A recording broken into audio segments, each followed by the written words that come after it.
What's going on, YouTube? Welcome back to another video. Today we are going to be going over a sneaky investment play that you should look into. So this play is buying players that are about to be traded or signed with a new team because they're going from a team that's a lower market team to a larger market team. One example of this is in soccer, and this guy is going to be very cheap over the next few weeks because he just missed a very important penalty kick in the shootout of the Euro finals, and that is Jadon Sancho. A lot of people don't understand that this is the off season for soccer, and this Euro is just something that helps add value to soccer players' cards in Europe during the off season. And now that that's over, now that Sancho missed a very important kick, which would have helped England possibly win the Euros, his prices are going to tank. And he's just moving from Borussia Dortmund to Manchester United, who is one of the bigger teams. That's another guy that you can look into. I might make a separate video on that. But today, we are going to be focusing on Collin Sexton. Now, this past season, Sexton averaged 24 points per game, 4.5 assists, and 3 rebounds on 47.5% shooting from the field and 37% from 3. Now, that is a very good season, and most people would be wondering, why are you buying this player if you're talking about players that are going to be traded or signed with a new team?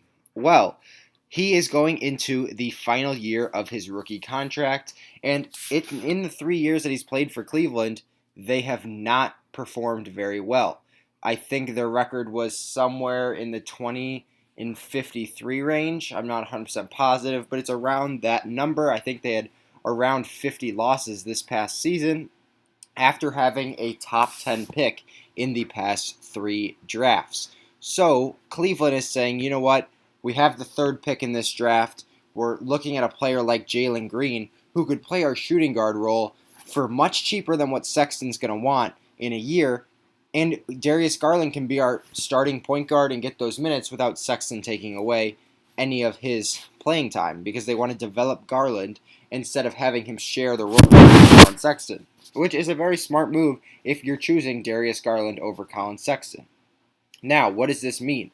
Well, Collin Sexton is going from one of the worst teams in the NBA, and he could be moved to a team like the Los Angeles Lakers or the Dallas Mavericks, or, as we're going to see in multiple different articles, he could be moved to a team that is not as good as the Lakers or Mavericks, but still a larger market where his numbers would go up.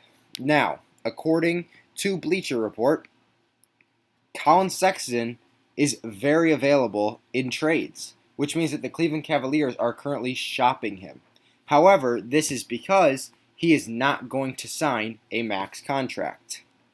Now, he's been a very good player, and according to Jason Lloyd of The Athletic, he is very available because they don't want to give him a max extension, which means around $25 to $30 million plus per season, which means they might try and move him and possibly Kevin Love, who's on a very bad contract, to a team that's like a contender in possibly like a sign-and trade you could do with the Lakers to get capital back in return, get off of Kevin Love's contract, and not have to pay Sexton next year while getting good assets in return. Now, they were 22-50 last season, which is shocking because no, never mind, this is right. They were 22-50. I don't know why they thought they played 83. They played 72, not 82. I was thinking they went up a game for some reason. But in those 60 games that he played last year, he played really well, as we talked about. He also added 1.6 threes and a steal per game from the numbers that we talked about, while shooting 81.5% from the line, which is a very good number. Now, Sexton is a very good versatile player. He has the ability to drive by you because of his speed, and he's going to be somebody that could be used on pretty much every single NBA team. He's a guy that would start for almost all teams, and he's a guy that you could build your franchise around as a phenomenal shooting guard.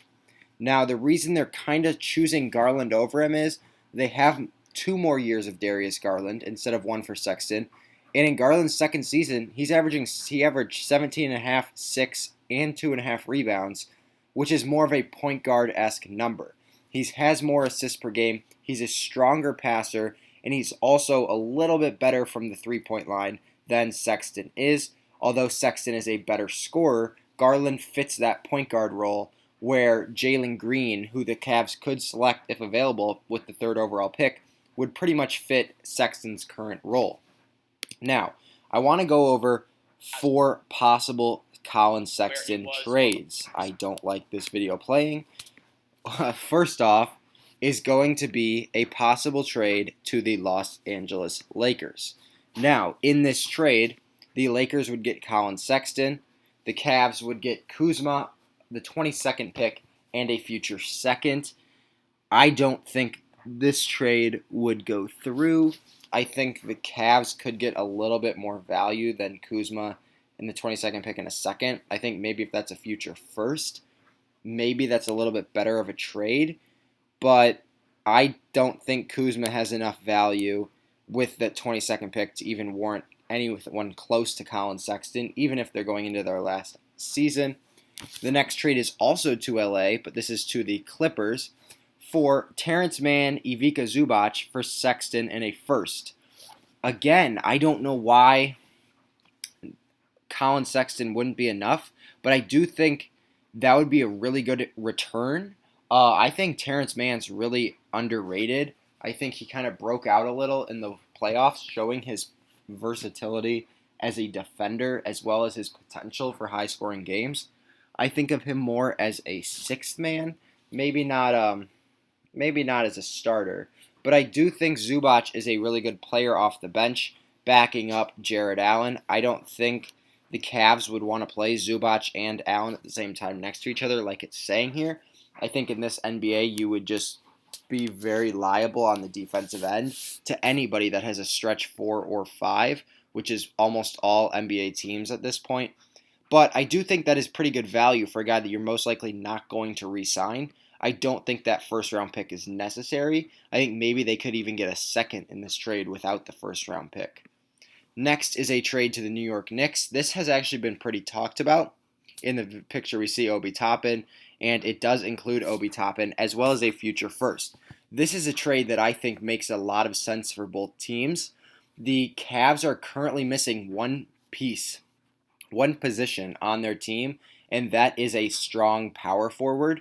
Obi Toppin would fill that role. He's an extremely athletic player. He has a lot of potential, although the Knicks didn't play him much. And I think that first-round pick could just be icing on the cake for the Cavaliers to get in return for Sexton, something that they could piece together in a future trade or just use down the road when it comes to make that pick. Now, I like this trade the most of any that we've seen because it also helps the Knicks. The Knicks, I'm pretty sure Derrick Rose is a free agent. I don't think they would want to re-sign him if Collin Sexton is available via trade for Toppin and a first. I think that would be a really good fit as your starting point guard or even shooting guard, although he'd probably end up playing that point guard role with R.J. Barrett at that 2 spot. But I think this would make the Knicks a title contender. Having a big 3 of Sexton, Barrett, and Randall in whatever way you want to use them, especially with a defensive anchor like Nerlens Noel and Emmanuel Quickley off of the bench, I think the Knicks would be an actual title contender if they made this trade, and they're giving up really little value for a player this good. Obi Toppin's a really good player, but he's somebody they didn't even use last year, and they still made the playoffs as I think the 5th seed, maybe the 4th seed. So trading him for Collin Sexton is basically getting Collin Sexton and adding him to that playoff team for free because you didn't even use Obi Toppin, and that just makes that New York team even more scary. Next up is a trade to the Orlando Magic. Right away, unless this trade involves Markelle Fultz or RJ Hampton or Cole Anthony, this trade would not ever happen. The Magic currently have Markelle Fultz, RJ Hampton, and Cole Anthony all playing and fighting for that point guard and shooting guard role, and you can't have 2 point guards coming off the bench because all 4 of these guys started off their careers as point guards, so it'll be interesting to see.